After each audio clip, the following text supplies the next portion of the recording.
Good evening and welcome to the Tuesday, May 7th, 2024 meeting of the Long Meadow School Committee. School committees and other public bodies may continue to hold remote meetings through March 31st, 2025, under legislation enacted on March 29th, 2023. The statute, Chapter 2 of the Acts of 2023, extends quorum reductions for remote meetings. All votes while there is remote participation must be made by roll call vote. This meeting is being recorded by LCTV and aired live on LCTV. We'll begin with the pledge. I pledge allegiance to the flag of the United States of America and to the republic for which it stands, one nation, under God, indivisible, with liberty and justice for all.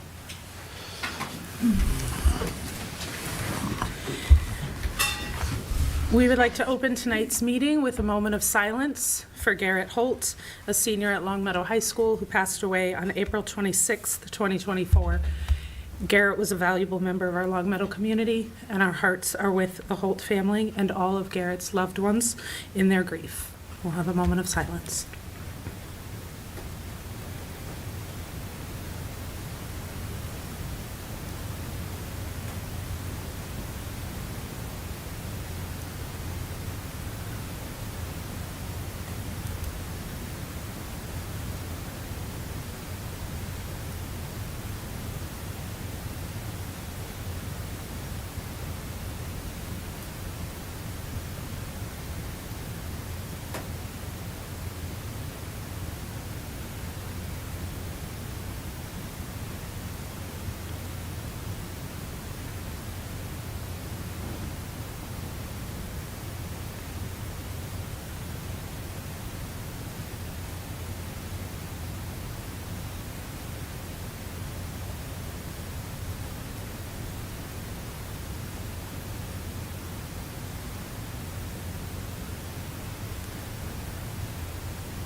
Thank you for observing with us.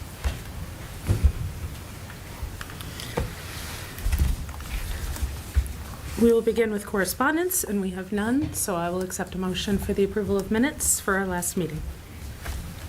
I move that the school committee approve the minutes to the April 9, 2024 school committee meeting as presented. We have a motion. Do we have a second? Second. Thank you. Any discussion? Seeing none, we'll move to a vote. Zach? Yes. Michaela? Yes. Adam? Yay. And yes for me as well. This is the portion of our meeting where we open the floor for public speak. If there are any members of the public who would like to speak, this is a great time. I don't see any online, and I don't see any in the room.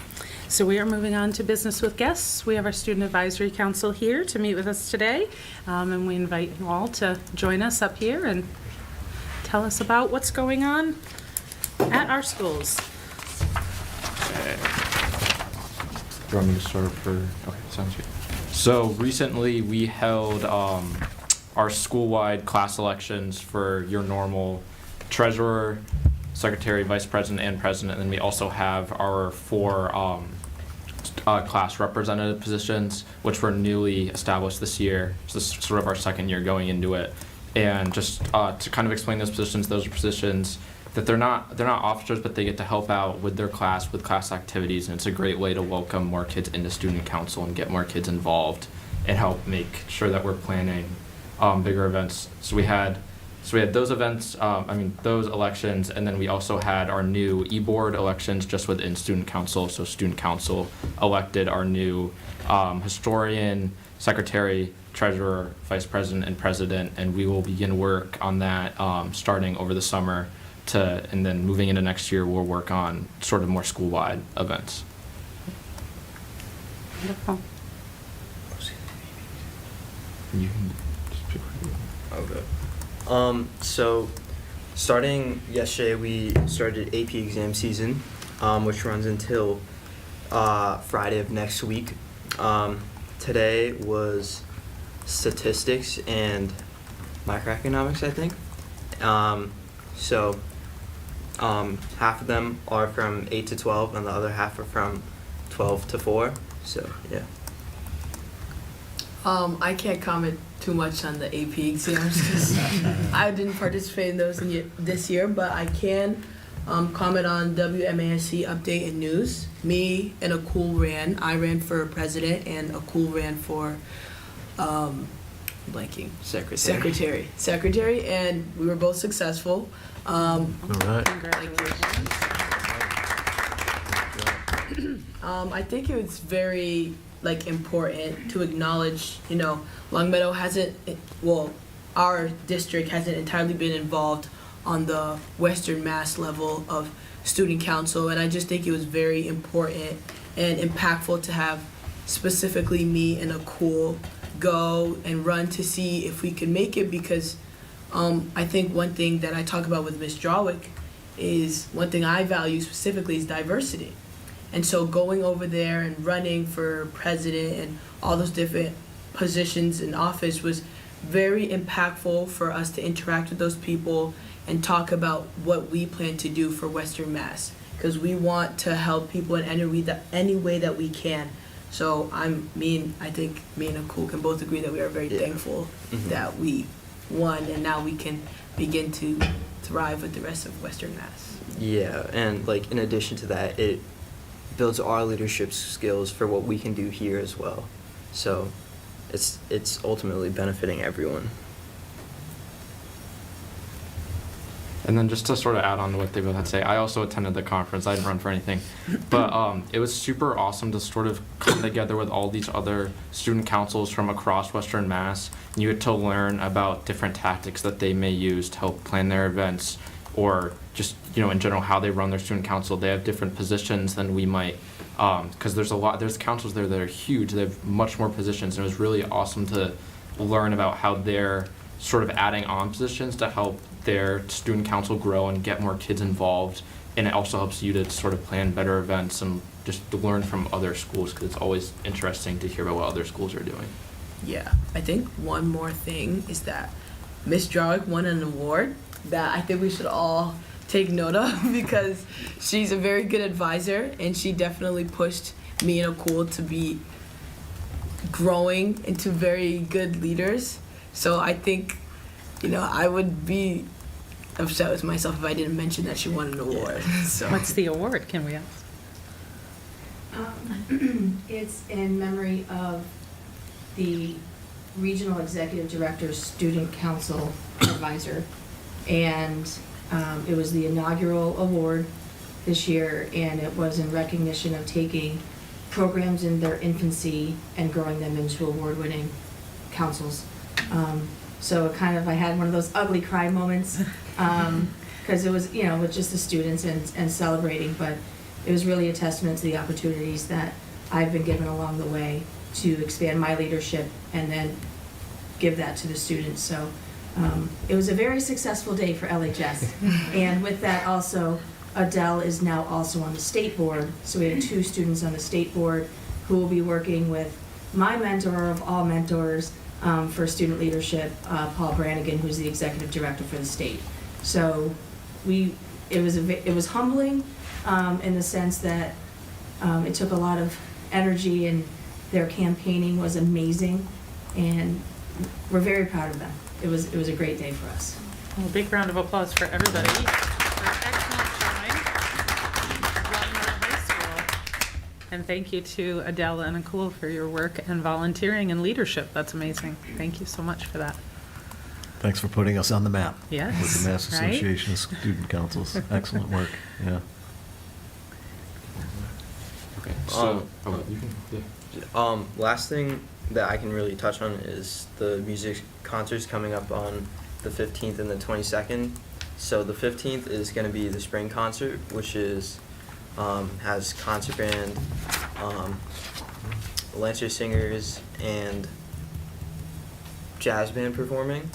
And then Major Works on the 22nd has wind ensemble, symphony orchestra, and lyrics performing.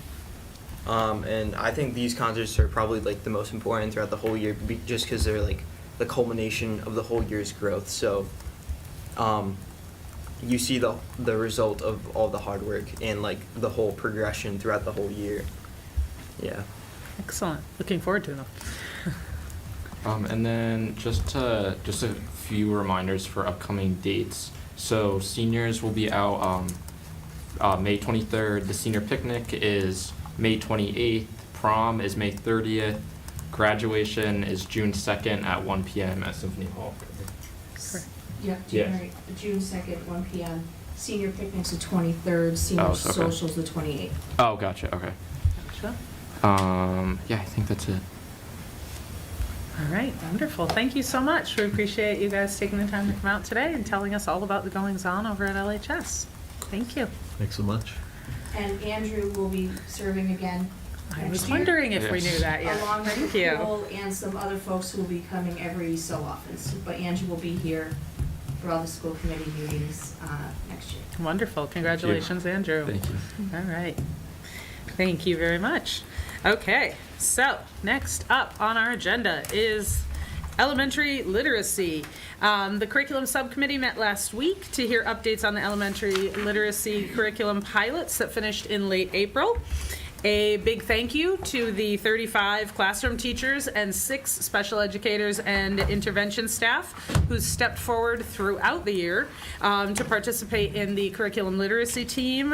We really appreciate the extra time and the energy that you gave to this process and to moving this work forward week after week, in addition to all of the things that you're already doing. Also, thank you to Beth Nelson, our Director of Curriculum Instruction and Assessment, who tackled this head-on in her first year, and is here with us tonight to talk us through the literacy review process and the ultimate curriculum recommendation of the team. And finally, a note of thank you to Mary Keene, our school committee vice chair, who brought her intelligence, thoughtfulness, passion, and determination to this project throughout. Mary has been an advocate for review of the elementary literacy in her, over the 3 years that she served on the school committee, and we appreciate her leadership and her commitment to ensuring a high-quality literacy education for all of our students. So we will turn it over to you guys. And if I could, just also echo the appreciation that Nicole extended to Beth, Brenda, Julia, and our administrators who are here, our elementary administrators, Yep. principals. Thanks for joining us tonight.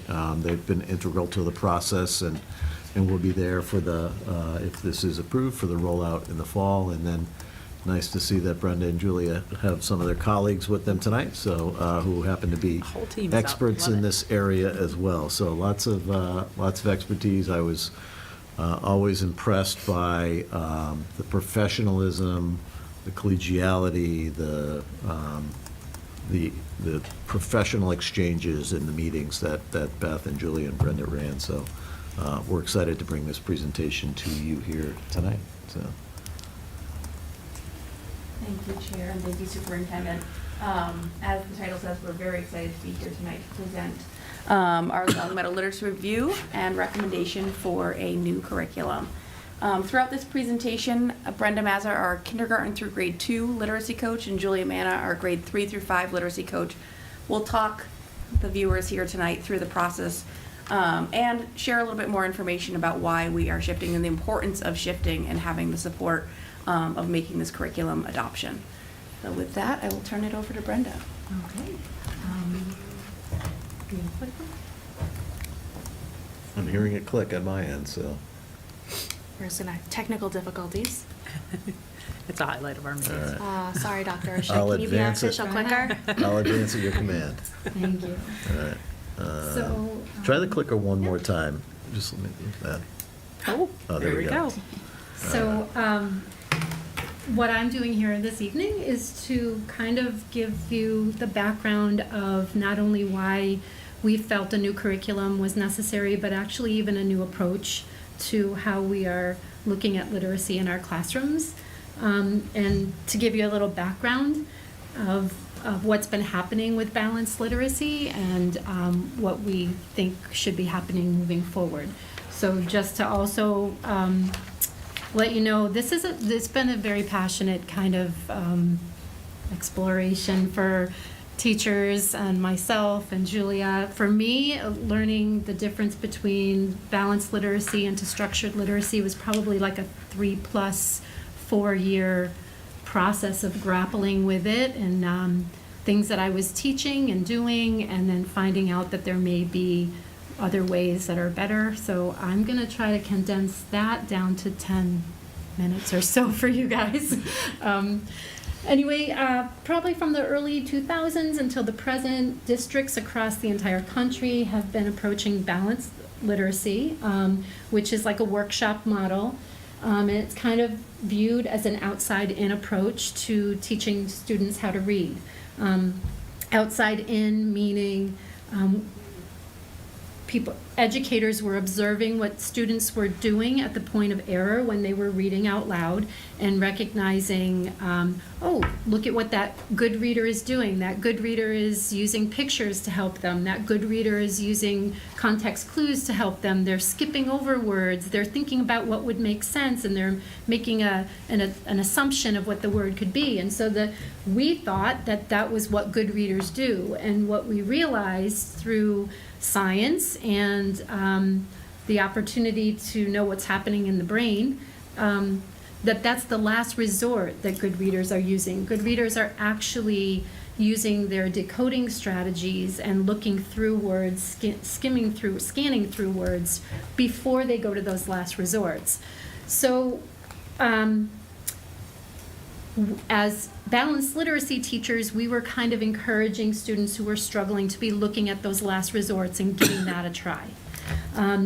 Balanced literacy is grounded in comprehension.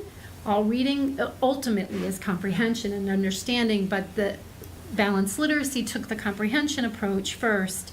And then incidentally, if phonics was needed in the particular leveled readers that students might be reading, then there was an opportunity to teach a little phonics, but it wasn't necessarily systematic and explicit.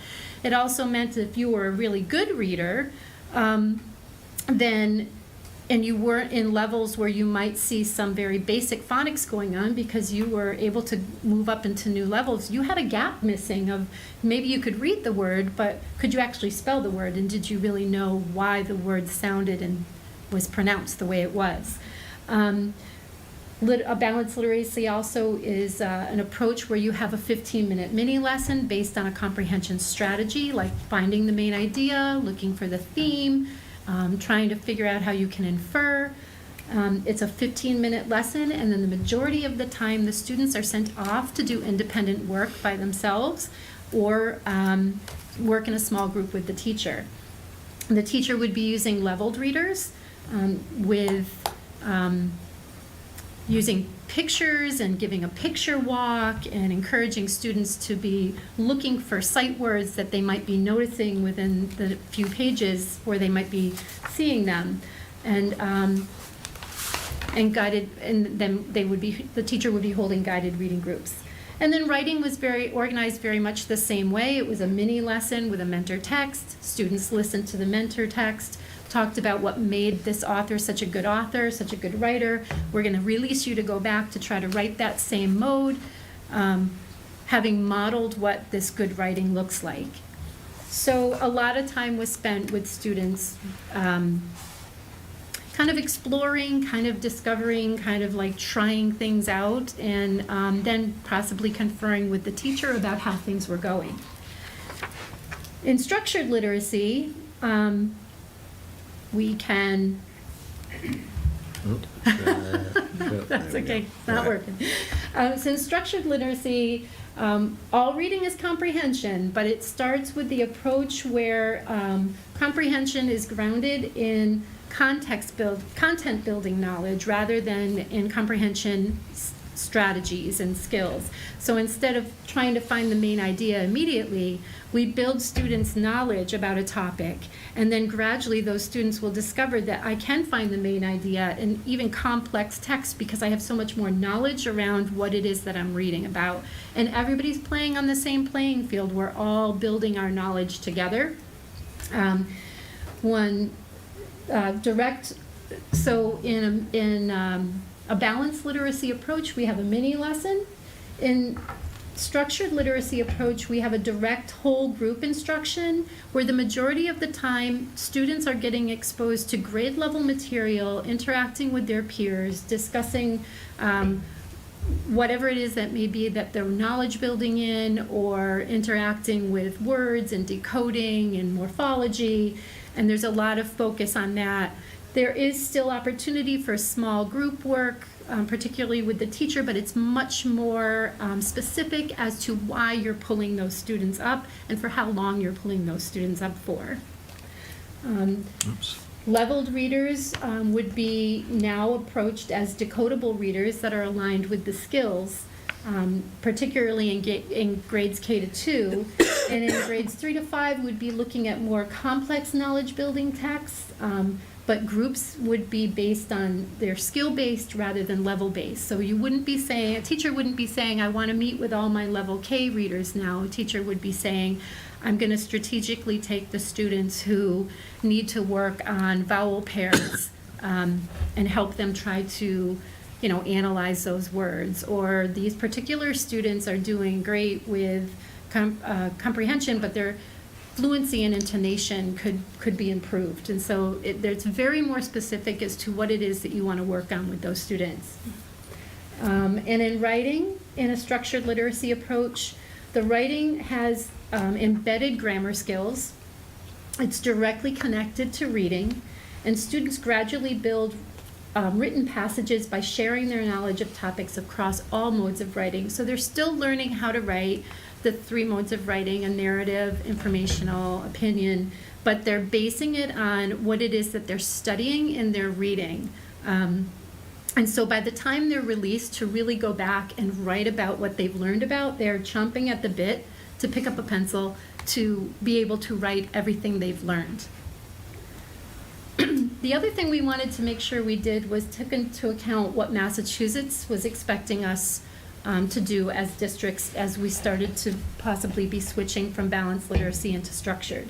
They have 4 shifts they wanted us to honor: explicit systematic instruction in the foundational skills for every child, no matter what grade level. If the student is struggling with comprehension, we have flow charts to go back to make sure, okay, if you're struggling in comprehension, is it because of a phonemic awareness problem? Is it because of a phonics problem? Is there fluency issues? Is there a vocabulary weakness? So we actually have the steps to go back for every student, no matter what age. It's not just K to 2 who might need foundational skills. We're building comprehension through complex, knowledge-rich texts rather than just pulling a book one day to read as your read aloud and then a completely different topic the next day. We're building the knowledge along. They wanted to make sure we still incorporated small group with targeted instruction of foundational skills or complex text. And they also wanted to make sure that we were addressing every portion of the literacy block, the 5 components being phonological awareness, phonics, fluency, vocabulary, and ultimately comprehension. Change? Thanks.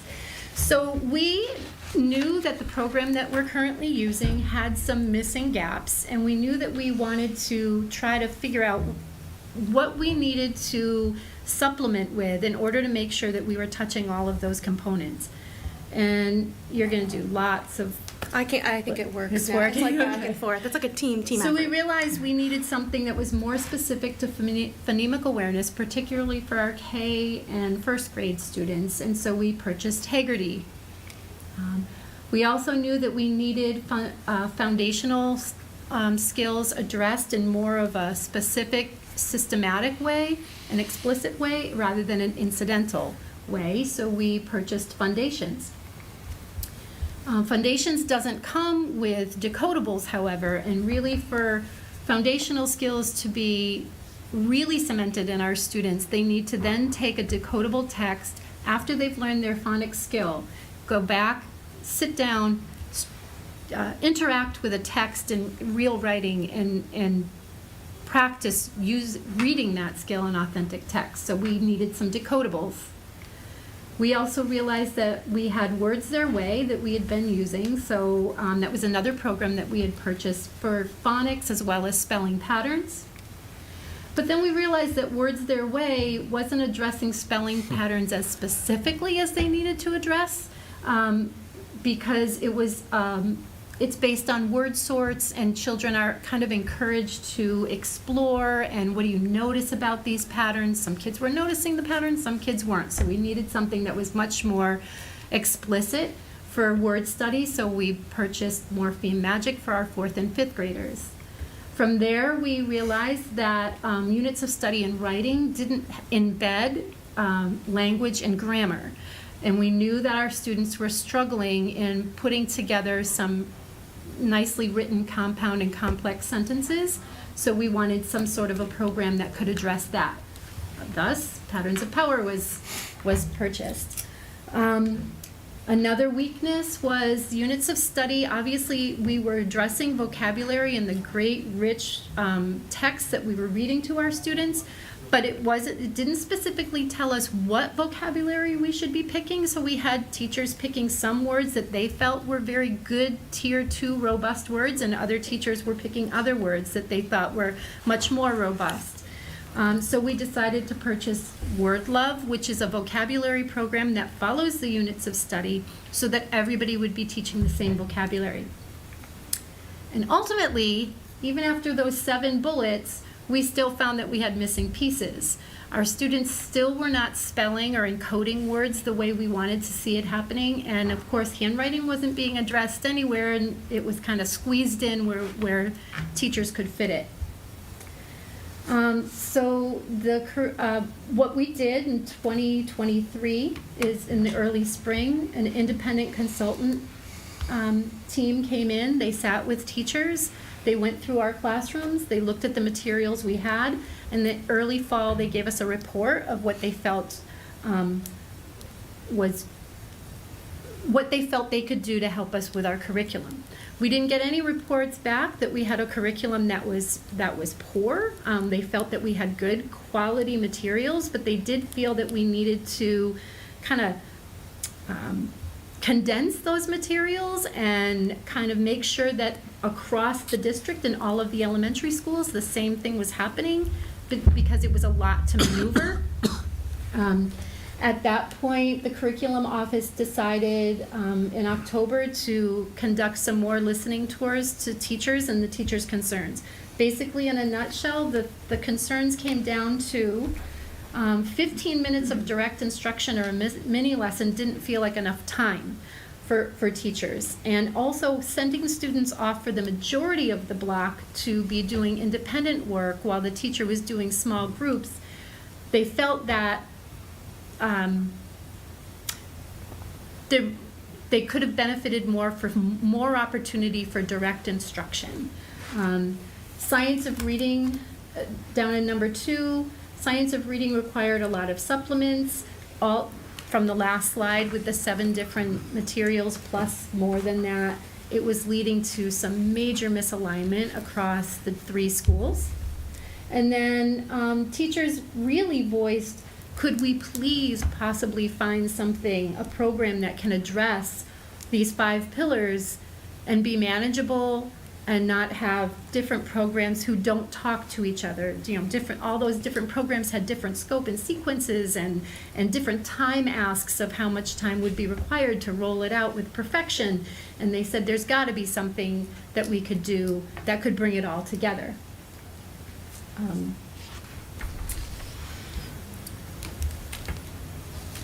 Great.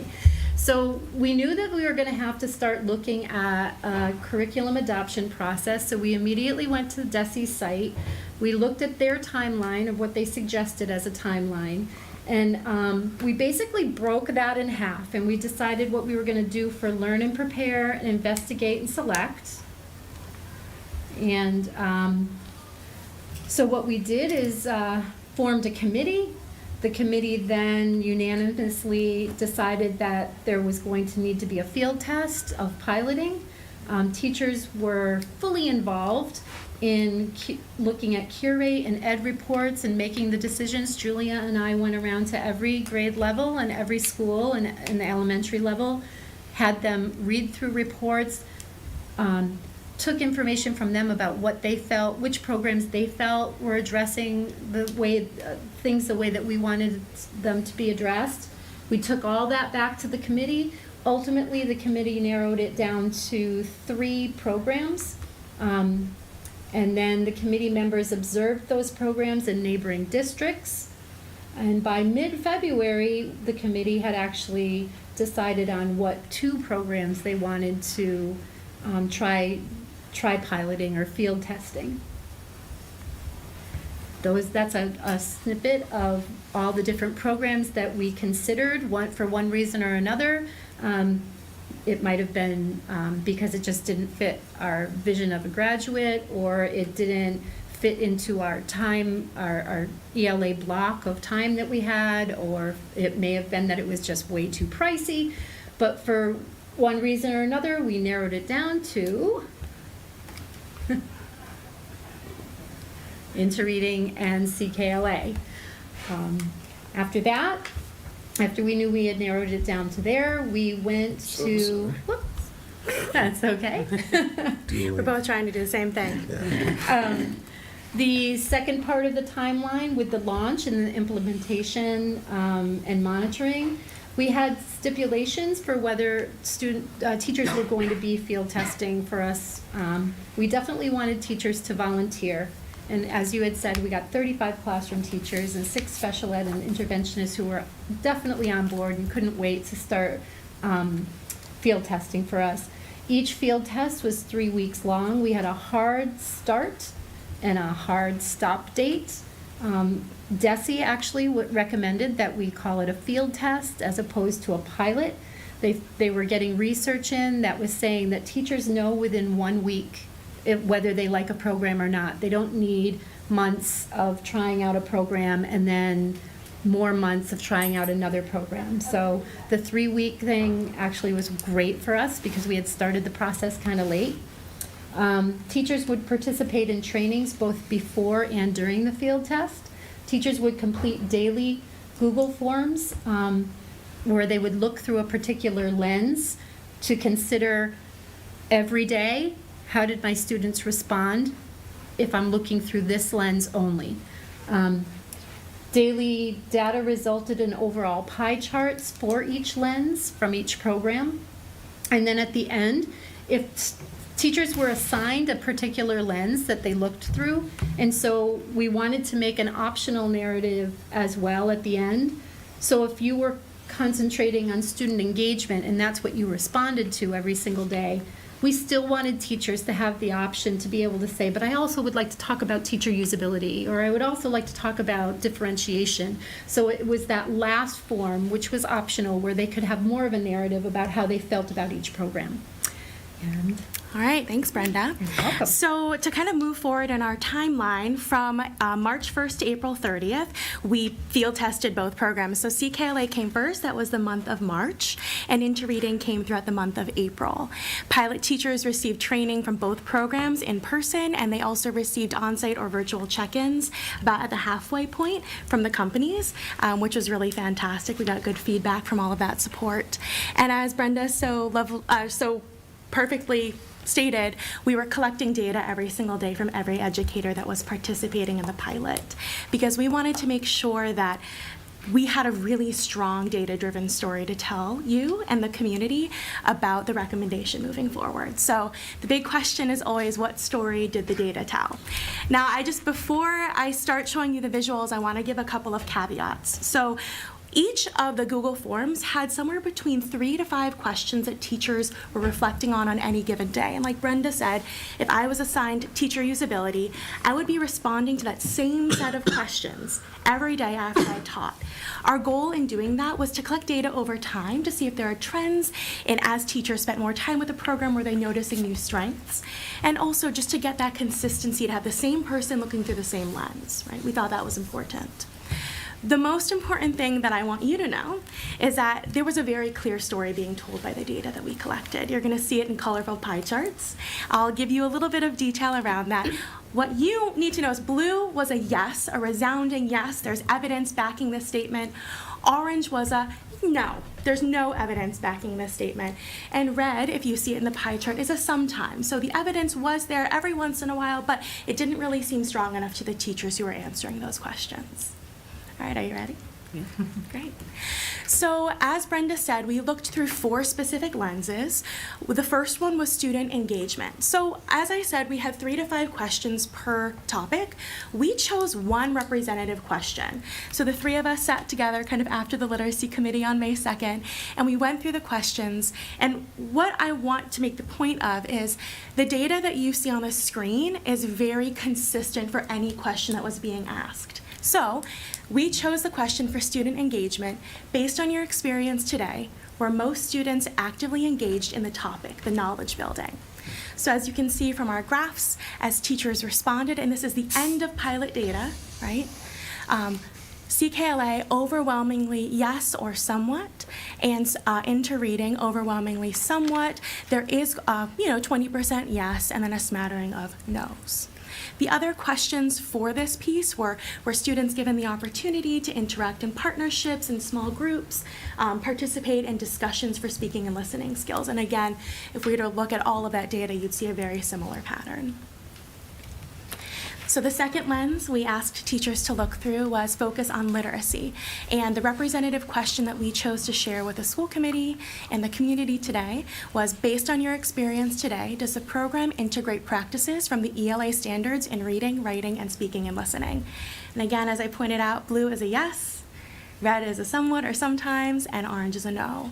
And I think the data speaks pretty clearly when you're looking at those pie charts. We have 85% yes, 15% somewhat for CKLA, and we have 55% somewhat, 28, I'll round up, 28% yes, and then we have the 17% no for interreading. The third lens was accessibility and differentiation.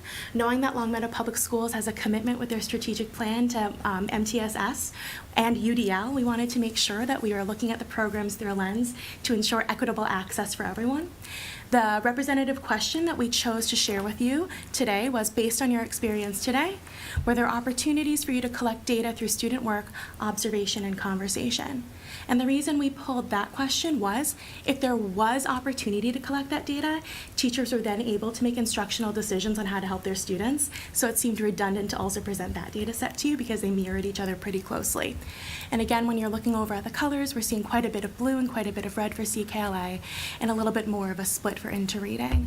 I think, interestingly, 39% said that there was little to no evidence for our interreading pilot that they were able to collect data. And the final lens that we had teachers reflect on was teacher usability. So were the materials easy to navigate? Were the digital components easy for you to understand? Was it easy to prep for the lessons, right? Were the materials clearly listed, and was it reasonable? And so for our representative question, we asked, based on your experience today, was the teacher manual organized in a way that was easy to follow and use for instruction? Again, those other questions connect right back to this initial question that we asked, because if it was easy to navigate, then we know that the materials were clearly stated, that the prep work was, reasonable right up front. And again, you can see it's almost like a reversal in percentages when you're looking at the data, isn't it? So, 86% for CKLA said yes, teacher usability was strong, and then we have about 78% in interreading saying, kind of, depended on the day, and then noticeably the 18% said no. So, once we combed through the data and we met on May 2nd with our literacy committee, we made the group decision that Longmeadow Public Schools should be moving toward a structured literacy approach with our adoption for the 2024-2025 school year. And literacy coaches, so Brenda and I are currently, this is our final week. We have been providing half-day PD for our grade levels, so Brenda in K1 and 2, and me in 3, 4, and 5 across all 3 elementary schools. And the goal of that professional development is to explain to teachers who have piloted or might not have piloted the why behind the differences between the program. So knowing that the data tells a very clear story about the program that we'd be putting forward, we wanted teachers to have the background knowledge to feel successful and understand the scientific research. And of course, we know that Longmeadow Public Schools is committed to vision of the graduate. So we wanted to highlight the ways that CKLA aligns with kind of our end goal when our seniors walk out that door on June 2nd when they graduate and they get to throw their caps in the air. Our hope in our hearts is that they have these 6 core competencies: accountability, independence, problem solving, critical thinking, communication, and collaboration. So I'll go through all 6 of those, and I just want to note that the problem solving and critical thinking, because there was quite a bit of overlap in our evidence for that, I combined them in a nice little ombre effect for everybody. So in terms of accountability, CKLA holds students accountable for their learning through using decodable readers, connected writing through the text, really robust assessments, particularly in grades 3, 4, and 5, and more. So that box could have been very, very long. In terms of building independence, the explicit and systematic instruction within this program builds strong, independent, and skillful readers and writers. When it comes to communication, something that was noted very early on is there is a very heavy and intentional focus on speaking and listening skills, and also utilizing Tier 2 and Tier 3 vocabulary and responding with appropriate syntax. In fact, starting in kindergarten, students are asked to respond to questions in complete sentences orally, which then translates to complete sentences when they're writing. In terms of collaboration, there are many opportunities, as we saw with the student engagement data, for students to work in partnerships, small groups, etc., to cement their learning, as well as independently, which is always important. And then when it came to problem solving and critical thinking, there's a huge emphasis on building content knowledge, right? We want learning to stick to other learning. We want knowledge is like Velcro, right? You need something to stick to. So all of the units are organized around focus questions related to a topic, which allows students to work together toward answering these questions by problem solving and thinking critically, either independently, with partners, small groups, or as a whole group. And unit topics often also connect vertically across grades. So for example, in kindergarten or first grade, they might be studying one set of ancient civilizations. They hit 3rd grade, they're studying another, 4th grade, 5th grade, and so on. So you can kind of see that trajectory of how that knowledge is building systematically over time.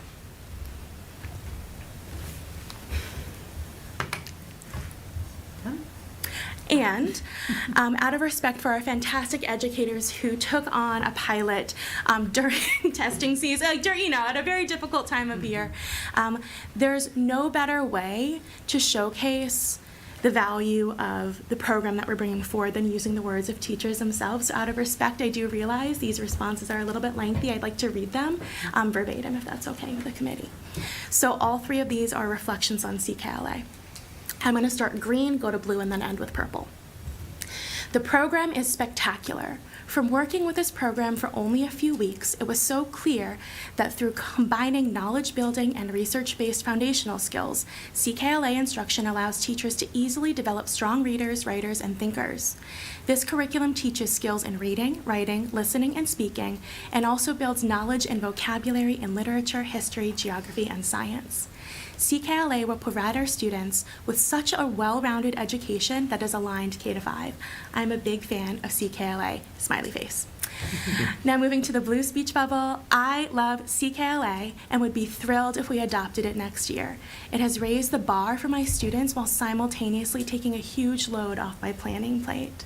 And then ending with purple. This program was amazing and really had me excited each day to teach the lessons. The knowledge portion was amazing, but for me personally, having all my students being able to read from the decodable and raise their hands to read out loud from it was amazing.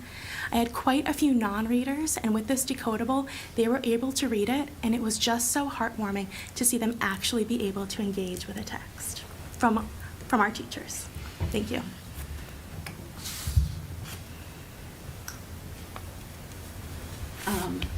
So what does all of this wonderful information say? It says that our Literacy Review Committee would like to put forward the recommendation that the Longmeadow Public Schools adopt Amplify CKLA, which stands for Core Knowledge Language Arts, for the 24-25 school year and beyond. This decision is based on science evidence, teacher and student feedback, quantitative feedback collected throughout the pilot, as well as narrative feedback collected through the pilot. And that feedback, although came through really strong from the teachers who piloted today, it also came through in the stories that teachers shared about their experience with parents and students that also had the opportunity to understand CKLA at a deeper level throughout the process. So, pricing, the big question of the day. So CKLA, the price for a complete adoption next year is coming in at $270,509.64. And the breakdown is for complete classroom kits, student activity books and decodables, the professional development, which would give us 16 days of on-site training next year. Actually, over the 18 months. We get to break it up over 18 months and can really begin it pretty quickly. They're working with us to make sure that we're supported. Student assessment and progress monitoring. Student teacher digital access is included in that price, and then shipping and handling. And I think we included that price just to show just how much material we will be taking in, and so it's pretty significant, and that leads to our total price today. Are there any questions that anybody has? All right, so I want to share before we dive into questions that the curriculum subcommittee also took a vote at our meeting and voted to recommend this as well. So this brings us to a recommendation by both the curriculum literacy team and our director of curriculum and instruction, as well as the curriculum subcommittee. So we'll open for conversation, questions, feedback, etc. Yep. Go ahead, Michaela. Oh, no questions at this stage. I just would love to comment that I really appreciate the very thoughtful, data-driven approach that you took. It lays plain the case and the quality of the program that we're considering for not only the school committee here, but for the community that is watching as well. So thank you. Michaela? I just wanted to say thank you too. It was a really wonderful presentation, and it's so obvious what the data shows. And you know, it's been just so awesome following along, getting the curriculum updates and seeing how it's Teacher Appreciation Week, and I just feel like the teachers that participated in this and the administrators that gave them the why and put all this heart into changing something so fast went above and beyond. And it was really awesome to hear my stories as a parent, and for both of my children happened to be in piloting classrooms. And I knew before I saw this data from what my kids were saying and their teachers that there was a clear winner. And I'm so thankful that the data also shows that, and that you put all this work into it. And I'm very thankful for all the teachers and the extra work that they did to make this happen. Absolutely. I'll echo that it's such a huge lift in the middle of a school year and in the middle of the spring of a school year, which is also an extra busy time. And it's the beginning of a heavy lift, is the other point to note. So just a huge thank you for all of the work that went into this, the whole process, from start to finish, the data collection, the organization, the presentation, all of it throughout has been incredibly well done. Very thorough, very thoughtful, very professional. We really appreciate the time and energy that everybody took on this. I'm sorry, Marty, were you going to say something? No. You're good. Go for it, Adam. I'm sorry, I might have missed this. I have a couple questions. Yep, go for it. And if I'm going off the deep end here, just let me know, because I look at a lot of research, day in and day out. So there are certain things that I just wanted a little clarification on. But if this is not that kind of a research approach, I don't want it to seem offensive or anything to anybody. But just being objective, who was it that collected the data? Was this an independent company, or was this staff from the Longmeadow District? Can I clarify that question, Adam? So we talked about an independent consultant group that came in last spring, so March of 2023, that gave us some information about the program that we were using and or have been using through this school year, beginning with the pilot on March 1st. Our piloting teachers, so those 34 classroom teachers and the 6 special educators and interventionists, provided daily feedback through a Google form. Okay. Was there any randomization or blinding that was done with any of the data collection for this, which from the teachers, so they did they know which programs they were doing, or were they given a program without heading to try to make sure that there was no bias that could be introduced here? So every teacher that piloted both programs. And due to the nature of the manuals and the materials that are included, the name on any curriculum Okay. is always associated with the product that's being used. Okay. Was there any student assessment data that was collected, or was this all done on teacher assessment? There was a great deal of student assessment collected throughout the 3-week pilot field test for each of the 2 programs. So over the 6 weeks, there was a tremendous amount of student data collected. Because I didn't see any numbers on that. And I don't know that we would, because that's what teachers use to drive their instruction, to move their instruction forward. So that's more like formative data that gives teachers information about what skills students are working on and what they need to work towards, if that makes sense. Yeah, but there was no summative assessment data that was used in this, data gathering process. Correct. It was not long enough. We only had the 14 school days for each of the programs. If we had had it longitudinal data over the entire school year, we'd be able to see that through some of our universal screening scores, but not necessarily in a 3-week period of time. Okay.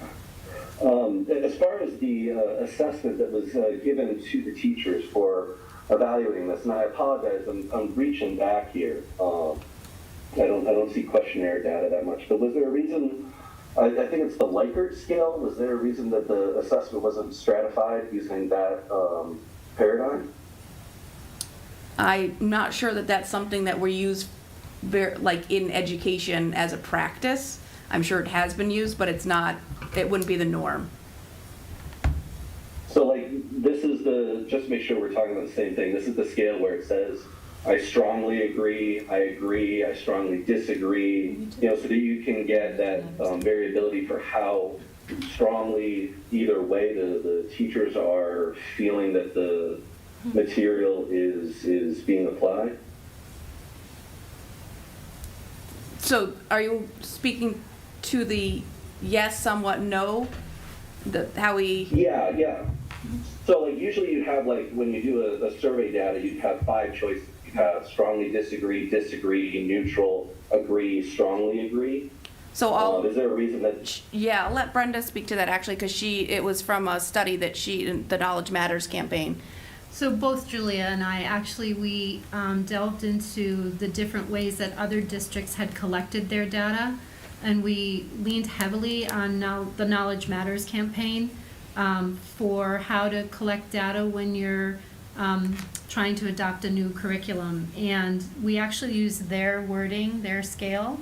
I'm not sure if they had 5 indicators and we narrowed it down, or if we went by their 4 indicators, or. I think the discussion that we had around having 3 indicators instead of 5 is a lot of times when you have the strongly agree, neutral, disagree, strongly disagree, it's splitting hairs, and it's like the nuance and interpretation of strongly agree versus agree. And so we wanted we wanted like a clear answer. We didn't want teachers to have that load of needing to kind of waffle through whether it was a strongly agree or an agree on any given day. But we definitely respect the question. 100%. Yeah, because that limits the amount of statistical evaluation that can be done. I mean, we use a lot of terms saying that we use science here and that we use data, but I mean, it's pretty, just from an objective standpoint, it's not very robust data. Was there any t-testing or anything that was done between the group analysis so that we could see some objective statistical discussion between the 2 groups? Can you explain what you mean by t-testing? T-testing is a statistical analysis that's done when you're looking at specifically something like questionnaire data, where you're going to be having qualitative data as opposed to quantitative data, so that you can remove biases and that you can objectively evaluate two groups of data. It's one of the bedrock statistical. I'm sure any of the seniors, if they're still there, we could put them on the spot and ask them about for the AP test what it actually means. But it's just, it's one of the ways that you do a statistical analysis to say that your data is statistically significant, or, you know, can you not say that these results are more than random chance? Not saying that the results are random chance, I'm just saying this is the way you prove it.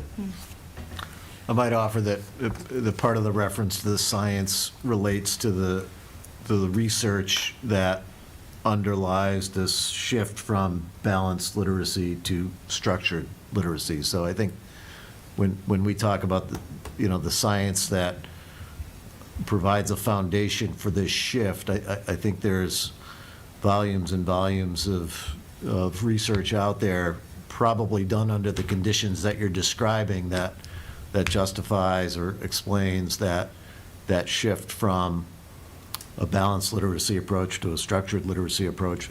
And so, I'd say that in narrowing it to CKLA and into reading, I think they identified two programs that had a considerable amount of research behind them and had been vetted by the Curate reports and the Ed reports. So from looking at that data, when we were choosing these two programs, did we have a test group that kind of epitomized each philosophy, and we evaluated those two to see, what was done, or was this more on a global, big picture? We looked at, one program and the other. I'd say philosophically, the two programs were aligned, CKLA and Into. Is there any distinction you draw between the?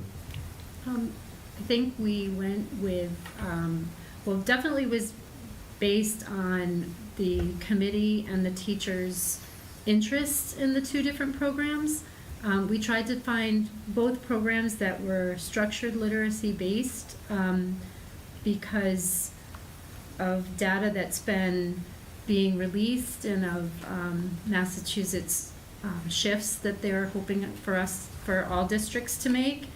And I think we tried to make sure that we picked a program that could feel relatively comfortable to teachers with. It had an approach where we were still using small group. We still had materials in order to run small group, and also included some knowledge-based learning with it. So I feel like teachers would have had the opportunity to let us know if they had a desire to stay with an approach to literacy that was more structured in a workshop model, and we weren't getting that feedback from teachers. I'm not sure if I'm answering your question correctly. So I would also. No, it's okay. Just one final question. Was any of the 34 teachers that were used in collecting the data and getting this information, were any of the statistics teachers from the Long Meadow district? No, we're dealing with elementary literacy, so K through 5 teachers exclusively. And I think also some of the research work that you're talking about, some of the statistical work, some of that more in-depth research studies work that you're talking about would happen sort of behind the scenes with the development of a curriculum, with the passage of that curriculum through Ed reports, through Curate.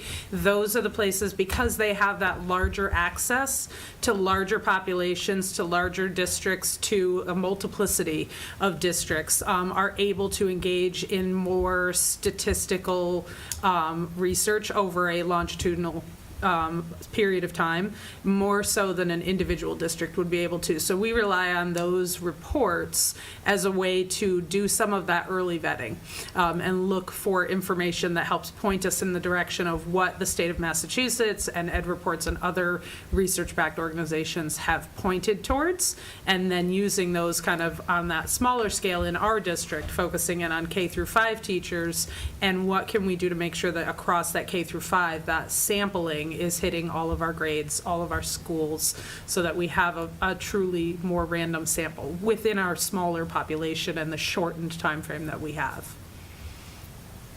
And these companies submitted those studies, and the Correct. curriculum committee evaluated those before. Yes, you evaluated. Yes, those are, So what did that data say then?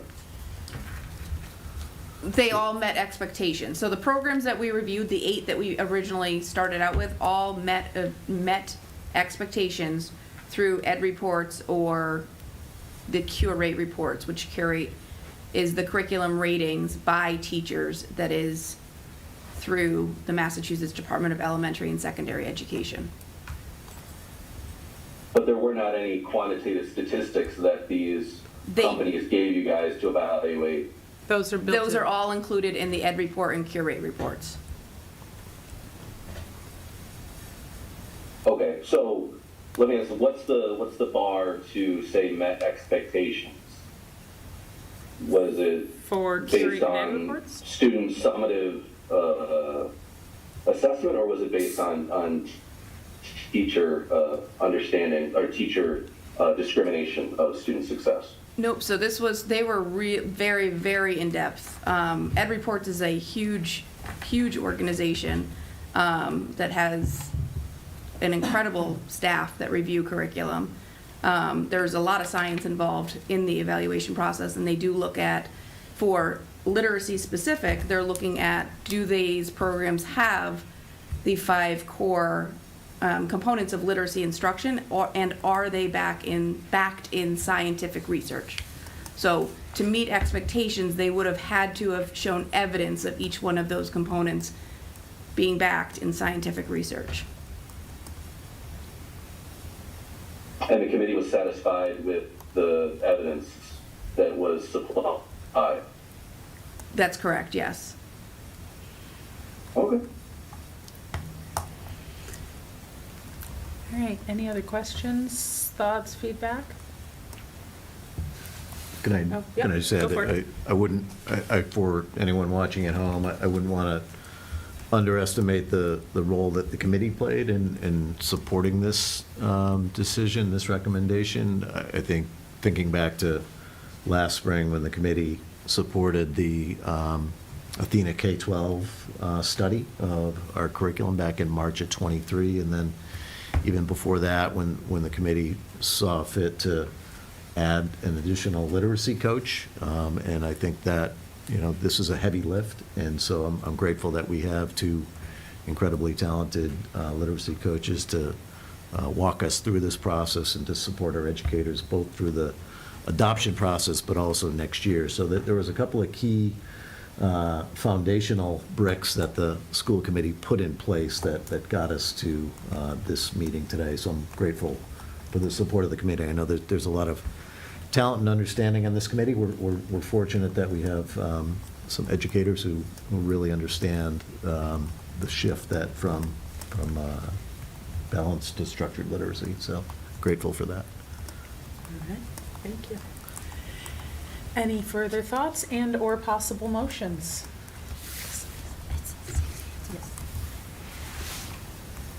Wait, oh, no, is it? Actually, that's a great question.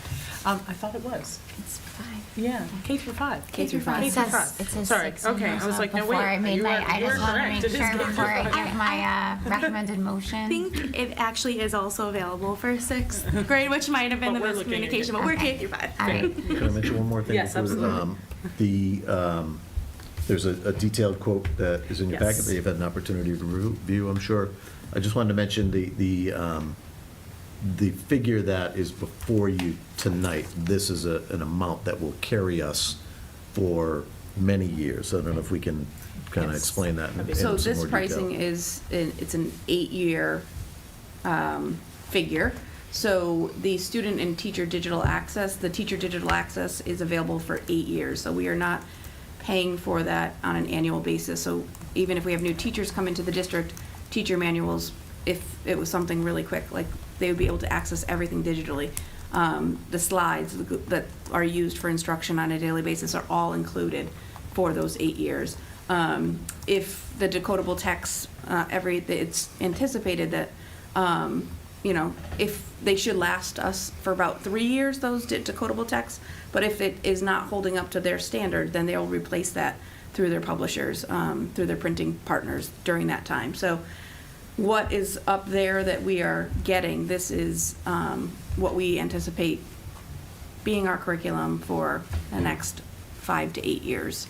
And we feel really excited and confident that it will be the right curriculum for us here in Long Meadow. So we're talking about a one-time expenditure that, and if there are any recurring costs, they can be covered by funds that are already committed and already part of your budget.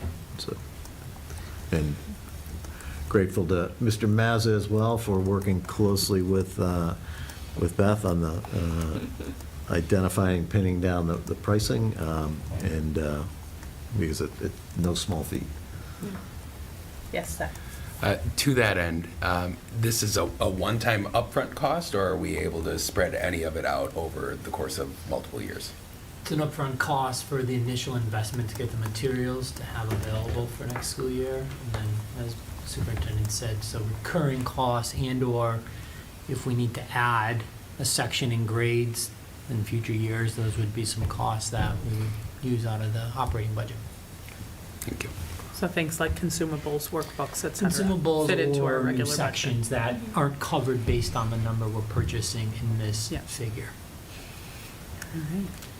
And would we also want to explain the town meeting, the potential for town meeting funding of this amount? Do you want to explain that now, Yeah, or do you wanna let's wait? Okay. do that Yeah. after this. Okay. Yeah. Okay, so would you like to make a motion now? You go for it.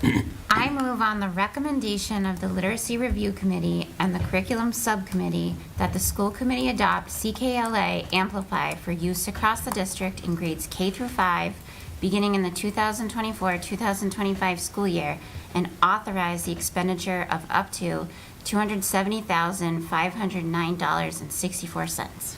We have a motion. Do we have a second? Second. Thank you. Any discussion? Seeing none, we'll move to a vote. Zach? Yes. Michaela? Yes. Adam? Nay. And yes for me as well. All right, so moving forward, the school committee is now recommending this as well, or is adopting this as well, rather.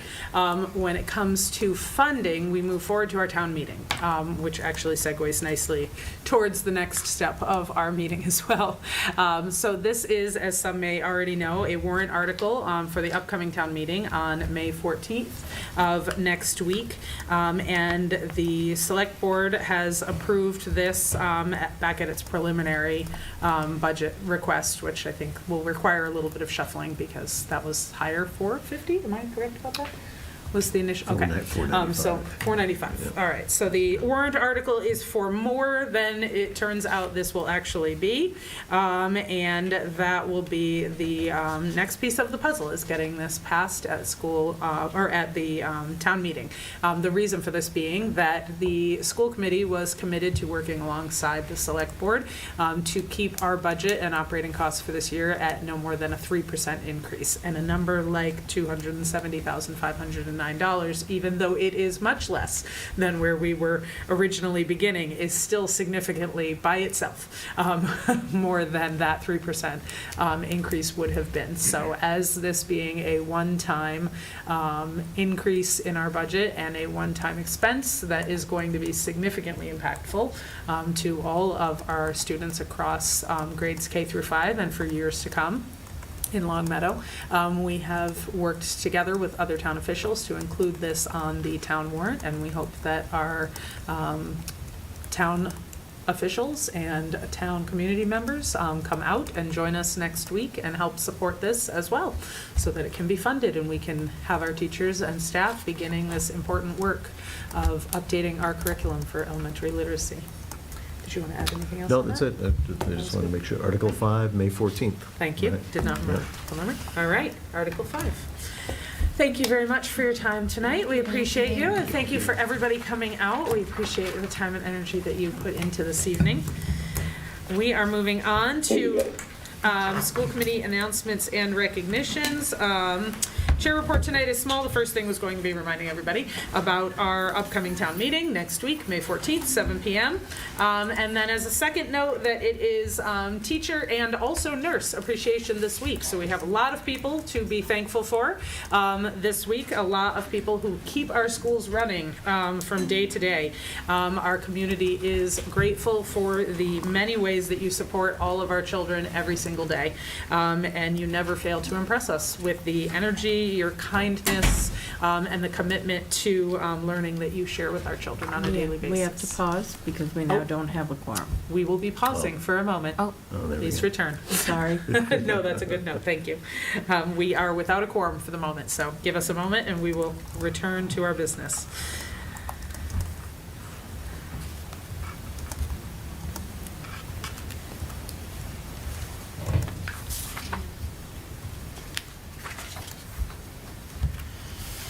Diane, should I redo chair report when we return, or that's okay? Probably right before, Okay, yeah.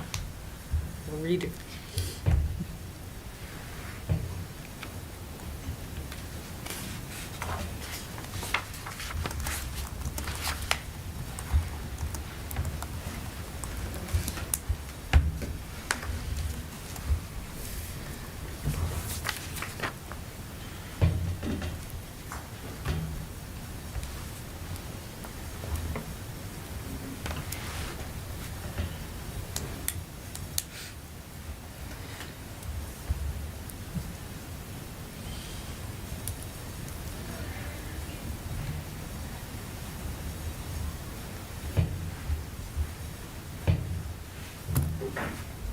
Is the album muted on purpose?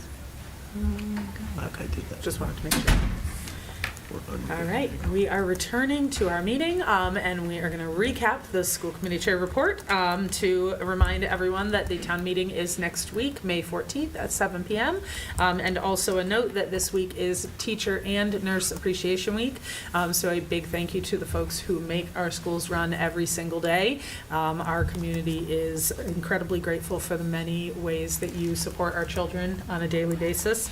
And you never fail to impress us with your kindness, your energy, and your commitment to learning and sharing your learning with our children. Thank you very much for that. We are headed into other school committee announcements and recognitions. Anything from anyone else? Seeing none, we are headed to superintendent's report. No report this evening. No report this evening. Other administrative reports, anything from you? Nothing this evening. Nothing there. Student representative report. Okay, so I don't have too much, but as you all know, this week is Teacher Appreciation Week, and Key Club and other organizations at the high school are doing a variety of events for teachers. So when you walk into the main doors of the high school, you'll notice all these huge lines of medals all put on the wall, and each medal has their paper medals written on, like the teacher name written on each medal, and it's a great way to honor. The theme for that the Key Club chose for this Teacher Appreciation Week is Olympics, so they all have their own medal to honor them. And then we're doing a variety of events. To name one to kick, I guess to end off the week, we're gonna be cheering for the teachers in the morning to welcome them in, just has a nice send off.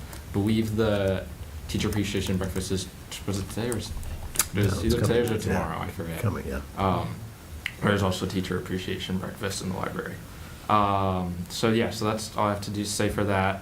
And then today being 2 years since Katarina Boswick's passing, the track team, along with the East Long Meadow High School track team at today's meet, did a 400-meter honorary walk or jog around the track. And I just want to say thank you to East Long Meadow High School for helping us put this on. It was a great way to honor Kat and her memory. And then on a personal note, it just really made me proud to be part of the Western Mass track community and to be part of the Long Meadow community. Thank you. That's lovely, thank you.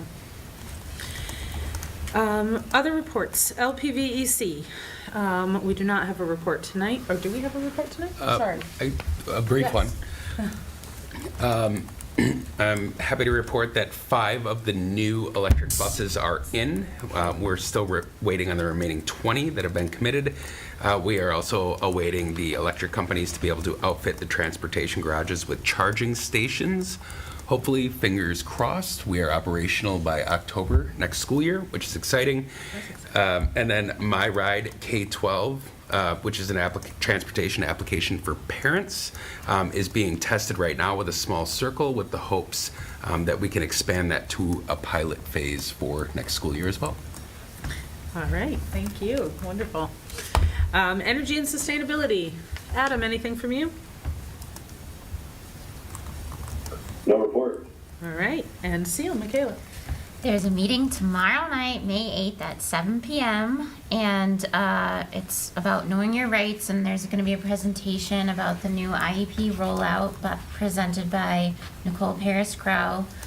She always does a really good job explaining things and answering any questions from parents that come up. So you can attend that in person here at the high school or from Zoom. There's a Zoom link. It's been in, I think, every principal's email I've seen, so there's lots of places to find it. All right, wonderful, thank you. Subcommittee reports, we have nothing from finance or policy, nothing from finance, correct? No, we have a meeting tentatively scheduled for Friday. Perfect. Curriculum sub, we kind of hit the high points of what we talked about in our elementary literacy review. And evaluation sub, we'll be meeting on May 15th, 2024. To that end, would you like to give a quick overview of Certainly. when and where folks can find information about Certainly. that process? So in your meeting packet this evening, there's a hard copy at your table tonight, a reflection and a self-assessment that reflects on some of my progress towards my 23-24 annual plan. Also in your packet is the end-of-cycle summative evaluation report, and the way we have approached it in recent years is the individual committee members would be expected to submit minimally pages 1, 2, and 3 of that evaluation report, and then your evaluations subcommittee will review and develop a singular summative evaluation to be considered at your May 27th meeting. So Correct. I welcome any opportunity to talk to individual committee members about the information and the self-assessment. If you're feeling like there's something missing, or so you're wondering about something, or you have any questions at all about what I've achieved this year, I'm always happy to meet or talk over the phone or whatever would be helpful to you. So appreciate the opportunity to deliver that self-assessment to you, and happy to answer any questions you might have. All right. All right. Questions first. All right, so just to recap the process, each committee member is responsible for evaluating the superintendent. There are individual forms that will be found in Google Drive, but also we send out copies. I can email them as well. Perfect, thank you. And that process asks you to reflect on a number of different points, and you can use the reflection and self-assessment materials that are both in this reflection and self-assessment document, and also the things that it links to. If you have questions and or need further evidence, or would like to see further evidence on a point, reach out to Dr. O'Shea. If you are new to doing this and or have any questions about how this works, you are welcome to reach out to, I'm both chair for our committee, but also chair of the evaluation sub. So I'm happy to talk to anyone who might need a little bit of help getting started with this. And then, of course, Diane is also available to point folks in the direction of where they can find materials or information on how to complete these. We are requesting that all evaluations be submitted to Diane by end of day on Monday, May 13th. So please make that a priority so that when the committee gets together on the 15th, we are able to review that.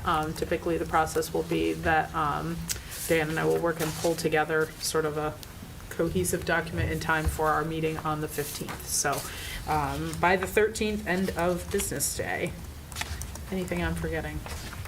That's all. Yep. All right, great. Ongoing business, middle school building project. Are we going to do a quick? Yeah, we can do, right. so really looking for every opportunity to talk to the committee and the community at large about the status of the middle school building project. And so the building committee had an important meeting on May 1st, and I wanted to share with you some of the slides from the deck that the architects presented to the building committee on May 1st. So if you bear with me. All right. So, I'll go full screen here. So these are slides that were developed by JWA, Jones and Whitsitt Architects, our design team, working closely with Colliers. Colliers serves as our owner's project manager. So this was an overview of the agenda from May 1st, and you'll see some very important agenda items, a review of preliminary options and costs, and the building committee was asked to select from that list for some preferred schematic options, and those options would be incorporated into what is called a PDP report, PDP standing for Preliminary Design Program Report to the MSBA. So again, some important information discussed by the building committee on May 1st, and I'll do my best to represent the discussion. So these were some of the preliminary design options that the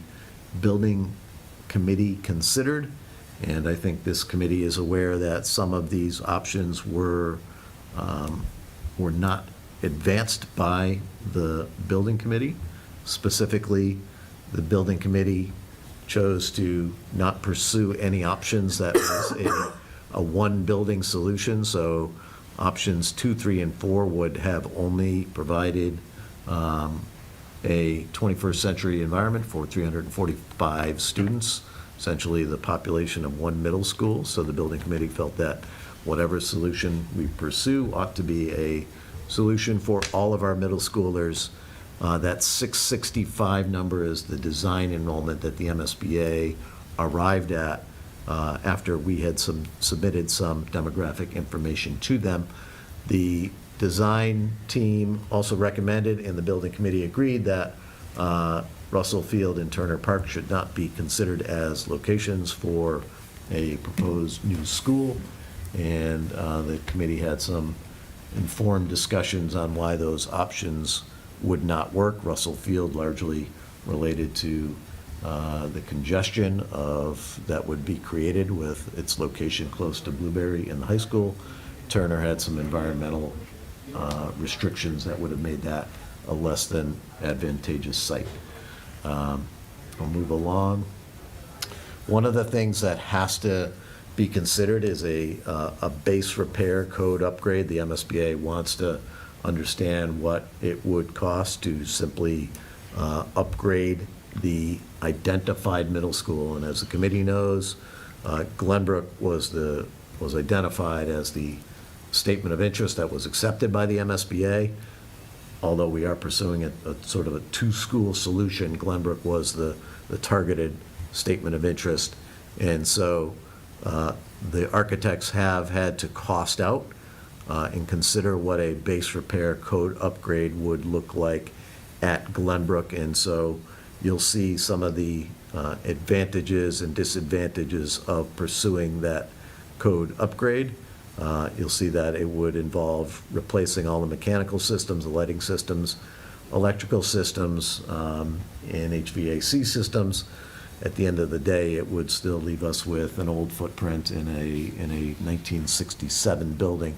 The interesting thing that the architects walked us through was a matrix to evaluate each of the options, and you'll see that this base repair code upgrade option received a total score of 35 points. There was a number of factors that were considered, and each of those factors was given a weight. Each factor could receive up to 5 points, 5 being most, it definitely meets the criteria, it's most advantageous, 0 being it does not meet the criteria at all. So 35 was the, just hold that number because you'll see how that compares to the other options that the building committee considered. The building committee also considered an ad reno at Glenbrook, and again, I won't read the bullets in this slide deck.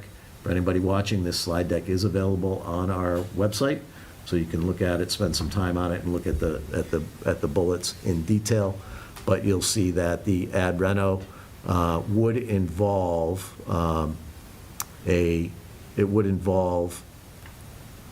during the construction period that students would have to be relocated over to Williams, and that temporary modular classrooms would have to be would have to be installed over there for 2 years, thank you, yeah.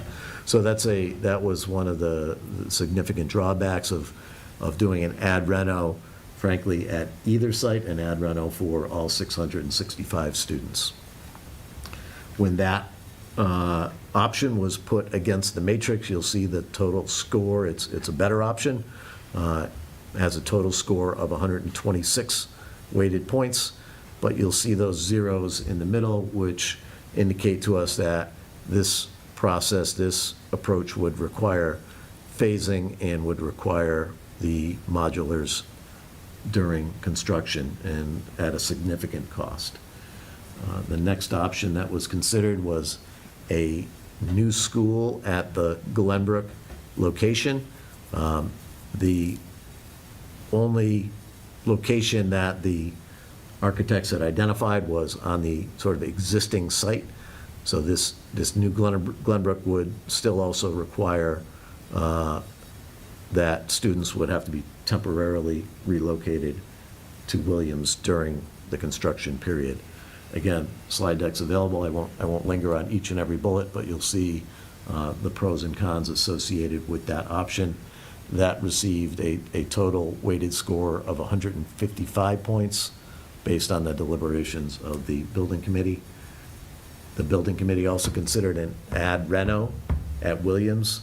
This proposal would preserve the auditorium and the cafeteria. It would require the relocation of students during the construction period. One of the drawbacks of this possibility is that it would not create the adjacencies that would be desirable. In other words, it wouldn't necessarily allow us to reconfigure the building in a way that situates classrooms next to each other that makes sense educationally. And so there's also some other constraints that are listed on the slide deck here. When this was put against the matrix, it received a total score of 127. The next option that was considered discussed by the building committee was a new construction at Williams for 665 students. This would be 137,000 square feet, similar size to the new Glenbrook. And you'll see that this received the highest score on the evaluation matrix, 194 points, as an option that would not require the relocation of students. It's centrally located in the heart of town, and it certainly would meet our district strategic vision. And so what all of these options were placed on this single matrix spreadsheet.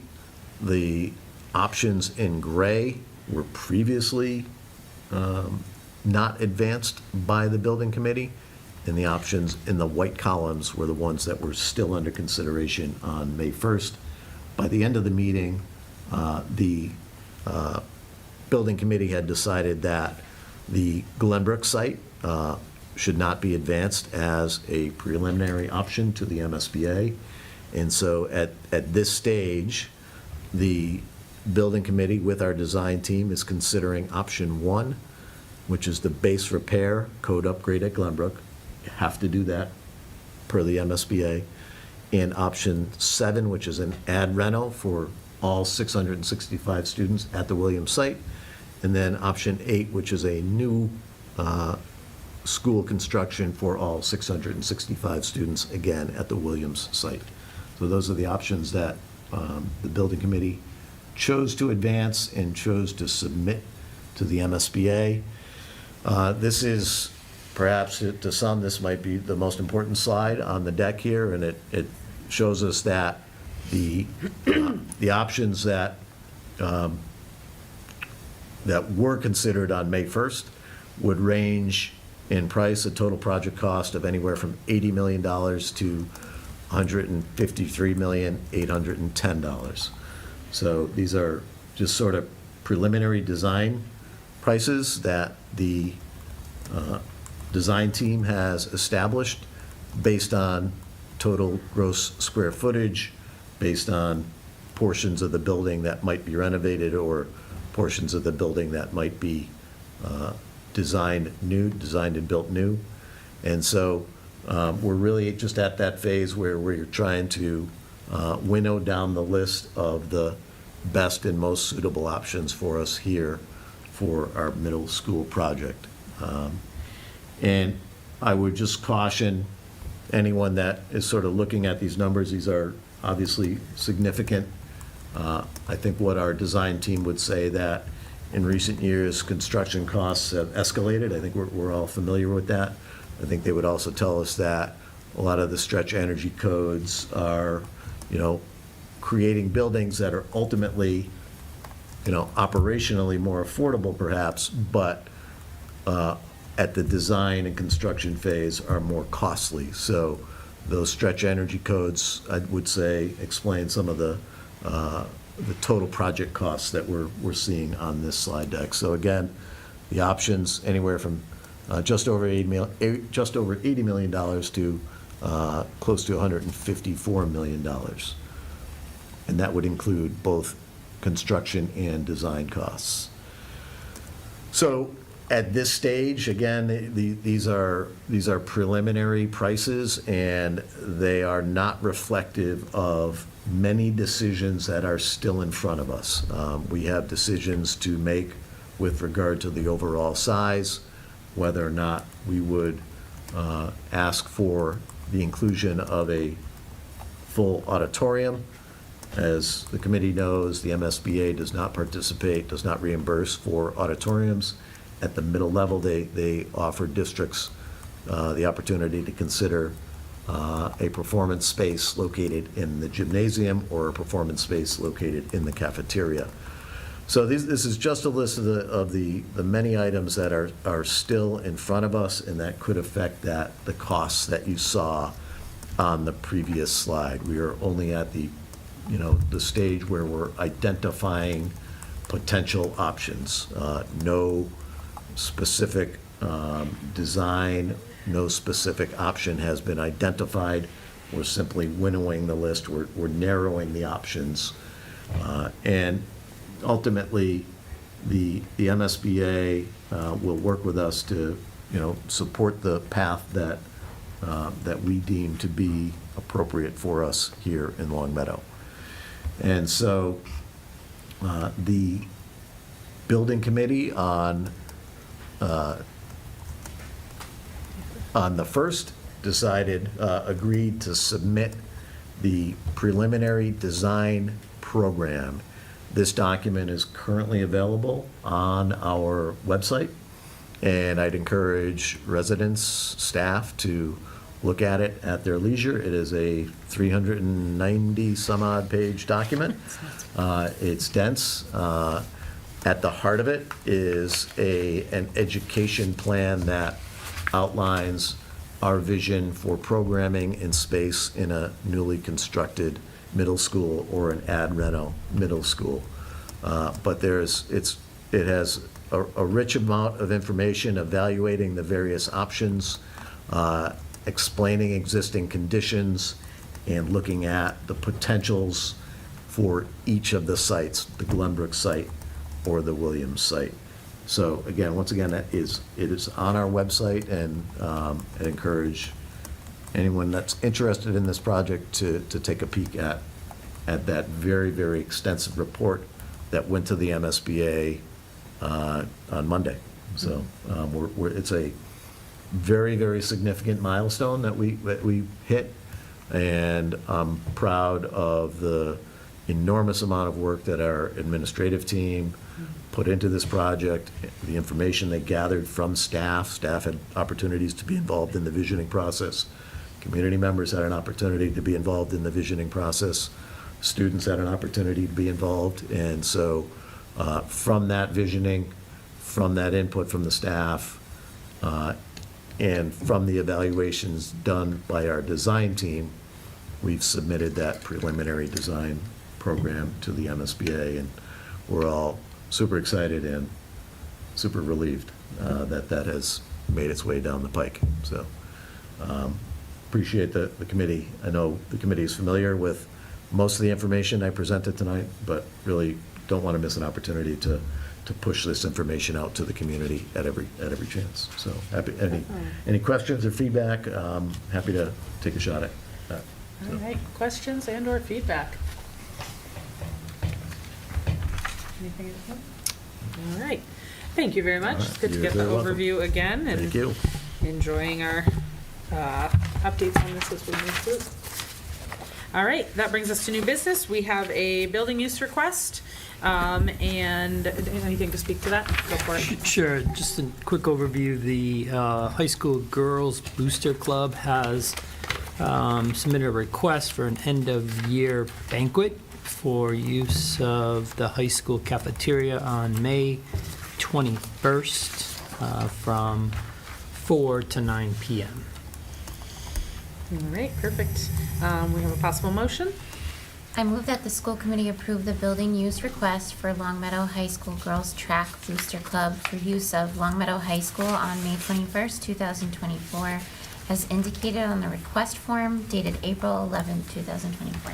We have a motion. Do we have a second? Second. Follow-up question.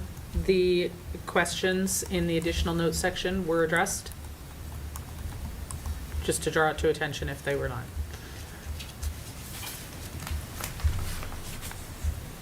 Yes, Yes. they've been addressed. Okay, perfect, thank you.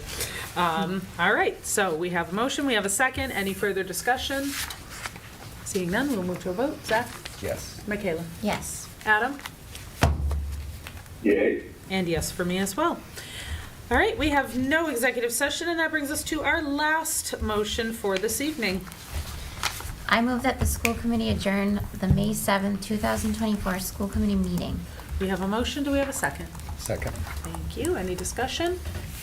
Seeing none, we'll move to a vote. Zach? Yes. Michaela? Yes. Adam? Yay. And yes for me as well. Have a lovely evening, and we look forward to seeing everyone next week, May 14th, at the town meeting, 7 p.m. All right, thanks a lot, guys. Thank you.